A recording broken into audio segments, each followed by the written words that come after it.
حضرت ابو ہریرہ رضی اللہ تعالیٰ عنہ روایت فرماتے ہیں، بڑی پیاری روایت ہے اور یہ بھی صحیح مسلم کی حدیث ہے۔ حضور اکرم صلی اللہ علیہ وآلہ وسلم کا فرمان عالی شان ہے۔ حضور ارشاد فرماتے ہیں کہ ایک شخص ایک جنگل میں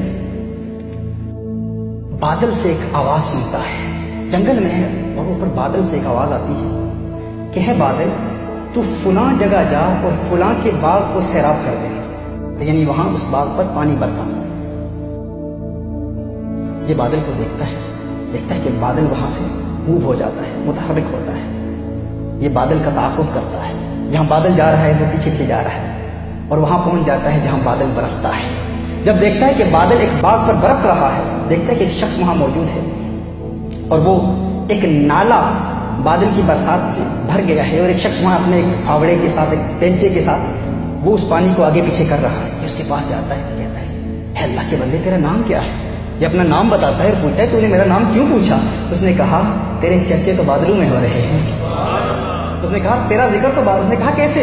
اس نے کہا کہ میں وہاں کھڑا تھا اور بادلوں میں تیرا ذکر کیا گیا ہے کہ فلاں کے باغ میں جا کر وہاں پر جا کے برسو، اس باغ کو سیراب کرو۔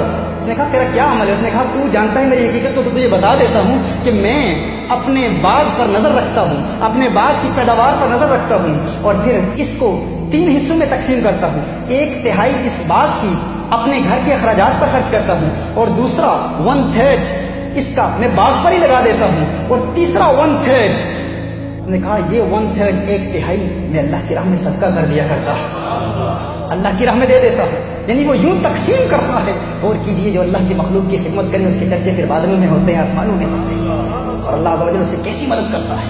وہ تنگ دستی کا شکار نہیں ہوتا، اللہ عز و جل اسے وسعت عطا فرماتا ہے، اللہ عز و جل سے برکتیں عطا فرماتے ہیں۔ خواجہ خواجگان خواجہ معین الدین چشتی اجمیری رحمۃ اللہ تعالی علیہ کیا ارشاد فرماتے ہیں؟ وہ فرماتے ہیں انسان سمجھتا ہے کہ میں اپنی ہمت، اپنی محنت، اپنی جد و جہد، اپنی توبہ، اپنی کاوش کے ذریعے، اپنے تقوی اور پرہیزگاری کے ذریعے جہنم کی آگ سے بچ سکتا ہوں۔ فرمایا بڑا مشکل کام ہے، اگر جہنم کی آگ کو اپنے لیے بجھانا چاہتے ہو تو انسان کی بھوک کی آگ کو مٹاؤ۔ کہا انسان جو بھوکا ہے اس کو کھانا کھلاؤ، جو پیاسا ہے اس کو پانی پلاؤ۔ اگر تم نے کھانے کے ذریعے انسان کی بھوک کی آگ بجھا دی اور پانی کے ذریعے انسان کی پیاس کی آگ بجھا دی، تم اس کی بھوک اور پیاس کی آگ بجھاؤ گے، اللہ تمہارے لیے جہنم کی آگ کو بجھا دے گا۔ اللہ تمہارے لیے جہنم کی آگ کو بجھا دے گا۔ اللہ تعالیٰ تمہیں جنت دے گا۔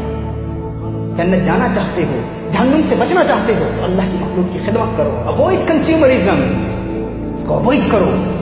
یہ جذبہ کہ میرے پاس مال جمع ہو جائے، دولت جمع ہو جائے، کتنے مکان ہیں، کتنی جائیدادیں ہیں، کتنی زمینیں ہیں، اس فکر کو ختم کر دو۔ میرا کاروبار فلاں سے بہتر، فلاں سے زیادہ، کیوں بھائی؟